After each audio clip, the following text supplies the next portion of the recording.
आज हम आपके लिए लाए हैं क्लास 10th का साइंस का मोस्ट इम्पोर्टेंट क्वेश्चन, जो कि आपके बिहार बोर्ड के एग्जाम के लिए बहुत ही ज्यादा फायदेमंद होने वाला है। अगर आप चाहते हैं कि आपका रिजल्ट बेहतर हो तो आप इसे अवश्य ही याद कर लें, तैयार कर लें, ठीक है, जिससे आपका रिजल्ट बेहतर हो सके। तो आइए देखते हैं कि टॉप क्वेश्चन कौन कौन सा है जो कि आपको बिहार बोर्ड में पूछा जाएगा। 100% गारंटी है कि आपसे यही क्वेश्चन पूछा जाएगा, बहुत बार क्वेश्चन पूछता है, ठीक है। तो सबसे पहला क्वेश्चन है कि तारे टिमटिमाते हैं किंतु ग्रह नहीं। हम सब जानते हैं कि जब रात में तारा को देखते हैं तो तारा टिमटिमाता हुआ नजर आता है, लेकिन वही ग्रह को देखते हैं तो वह नहीं टिमटिमाता है। इसका क्या कारण है? यह बहुत बार क्वेश्चन पूछा गया है। तो ध्यान दीजिए कि ग्रह तारों की अपेक्षा बहुत समीप है, ग्रह जो है तारों से नजदीक है, अतः इससे इतना पर्याप्त प्रकाश मिलता है कि वह वायुमंडलीय परतों के घनत्व के स्थायित्व के प्रभाव के चलते प्राप्त किरणों की संख्या में अपेक्षाकृत कम ही कमी आती है और वे लगभग अस्थायी रूप से चमकते दिखाई देते हैं, जिसके कारण प्रकाश की किरण वायुमंडल के विभिन्न घनत्व वाले परतों से गुजरने पर किरणों के पथ में विचलन होता है और तारों का प्रकाश विभिन्न क्षणों में अपवर्तित होते रहता है और वे हमें टिमटिमाता हुआ दिखाई देता है। नेक्स्ट क्वेश्चन है, विवर्तन क्या है?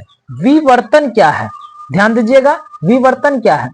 यदि प्रकाश के पथ में रखी अपारदर्शी वस्तु, जब प्रकाश के पथ में अपारदर्शी वस्तु को रखा जाता है, वस्तु अत्यंत छोटी हो तो प्रकाश सरल रेखा में चलने की इसके किनारे पर मुड़ने की प्रवृत्ति को दर्शाता है। इस प्रभाव को ही प्रकाश का विवर्तन कहते हैं। अगर इसे सीधी भाषा में कहा जाए तो प्रकाश के पथ में आने वाले परिवर्तन को ही क्या कहा जाता है? विवर्तन कहा जाता है। नेक्स्ट क्वेश्चन और बहुत ही ज्यादा इंपॉर्टेंट क्वेश्चन है, सूर्योदय एवं सूर्यास्त के समय सूर्य रक्ताभ क्यों दिखाई देता है या फिर सूर्य लाल क्यों दिखाई देता है? हम सब जानते हैं कि यह क्वेश्चन बहुत बार पूछा जाता है और बहुत बार ही पूछता है, ठीक है। तो आइए देखते हैं इसका आंसर। क्षैतिज के समीप नीले तथा कम तरंगदैर्घ्य के प्रकाश का अधिकांश भाग कणों द्वारा परिकिरणित हो जाता है, इसीलिए हमारे नेत्र तक पहुंचने वाला प्रकाश अधिक तरंगदैर्घ्य का होता है। और हम सब जानते हैं कि अधिक तरंगदैर्घ्य किस प्रकाश का होता है? लाल रंग का होता है। इसीलिए हमारे आंखों तक केवल लाल रंग का प्रकाश ही पहुंच पाता है, इसीलिए हमें सूर्योदय और सूर्यास्त के समय सूर्य रक्ताभ दिखाई देता है, लाल दिखाई देता है। नेक्स्ट क्वेश्चन, अवतल लेंस को अपसारी लेंस क्यों कहा जाता है? हम सब जानते हैं कि अवतल लेंस को अपसारी लेंस भी कहा जाता है, लेकिन क्यों कहा जाता है? आइए उसको देखते हैं।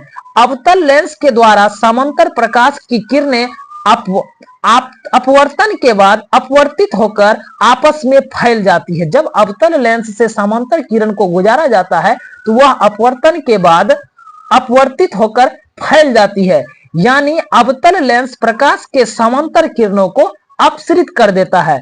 अवतल लेंस के इसी गुण के कारण अवतल लेंस को अपसारी लेंस कहा जाता है। नेक्स्ट क्वेश्चन है, आभासी प्रतिबिंब क्या है? आभासी प्रतिबिंब क्या है? आभासी प्रतिबिंब किसे कहते हैं? हमें पता है कि यह क्वेश्चन बहुत ही बार पूछा जाता है और पूछता है। आभासी प्रतिबिंब क्या है? किसी स्रोत से आने वाली प्रकाश की किरणें परावर्तन या अपवर्तन के बाद एक बिंदु पर मिलती है। जब किसी स्रोत से प्रकाश आता है तो अपवर्तन या परावर्तन के बाद एक बिंदु पर मिलता है अथवा अपवर्तित किरणों को पीछे बढ़ाने पर एक बिंदु पर मिले तो इसे आभासी प्रतिबिंब कहा जाता है। आभासी प्रतिबिंब को पर्दे पर उतारना असंभव है। दूसरे भाषा में अगर इस क्वेश्चन का आंसर को देखेंगे तो किसी बिंदु स्रोत से आने वाली प्रकाश की किरणें दर्पण से परावर्तन के बाद काल्पनिक रूप से जिस बिंदु पर मिलता है उसे, या फिर आभासी रूप से जिस बिंदु पर मिलता है उसे आभासी प्रतिबिंब कहा जाता है। याद रखिएगा, आभासी प्रतिबिंब को पर्दे पर नहीं प्राप्त किया जा सकता है, नहीं उतारा जा सकता, असंभव है इसे उतारना। बिहार बोर्ड कई बार क्वेश्चन पूछता है किस प्रतिबिंब को पर्दे पर नहीं प्राप्त किया जा सकता है, तो आंसर याद रखिएगा आभासी या काल्पनिक प्रतिबिंब को पर्दे पर नहीं प्राप्त किया जा सकता है। नेक्स्ट क्वेश्चन हम लोग देखते हैं,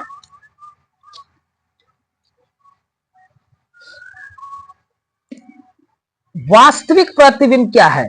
वास्तविक प्रतिबिंब, अगर आप आभासी प्रतिबिंब आप याद कर लेते हैं तो वास्तविक प्रतिबिंब आपके लिए आसान हो जाएगा। सेम उसी के तरह इसका भी डेफिनेशन है, किसी बिंदु स्रोत से आने वाली प्रकाश की किरणें दर्पण से परावर्तन के बाद वास्तविक रूप से जिस बिंदु पर मिलता है उसे वास्तविक प्रतिबिंब कहा जाता है। वास्तविक प्रतिबिंब को पर्दे पर प्राप्त किया जा सकता है। ठीक है, नेक्स्ट क्वेश्चन है, लेंस की क्षमता से क्या समझते हैं? लेंस की क्षमता से क्या समझते हैं? लेंस की क्षमता क्या होता है? हम लोग जानते हैं कि लेंस का क्षमता जो होता है, किसी लेंस द्वारा प्रकाश की किरणों को अभिसरण या अपसरण करने की मात्रा को लेंस की क्षमता कहते हैं। किसी लेंस द्वारा प्रकाश को कितना ज्यादा अपसरित या अभिसरित करता है उसे लेंस का क्षमता कहते हैं। लेंस का क्षमता का मात्रक जो है डायोप्टर होता है। बहुत ही ज्यादा इंपॉर्टेंट क्वेश्चन है, बार बार पूछा जाता है, लेंस की क्षमता का मात्रक क्या होता है? लेंस की क्षमता का मात्रक क्या होता है? डायोप्टर होता है और 1D बराबर 1/f होता है। इसे भी आप ध्यान में रखिएगा, याद रखिएगा। ठीक है, तो आज के लिए इतना ही। आप लोग इसे प्लीज याद कर लीजिए ताकि आप अपना रिजल्ट जो है बेहतर कर सकें। मिलते हैं नेक्स्ट वीडियो में इसी तरह के इंपॉर्टेंट क्वेश्चन के साथ।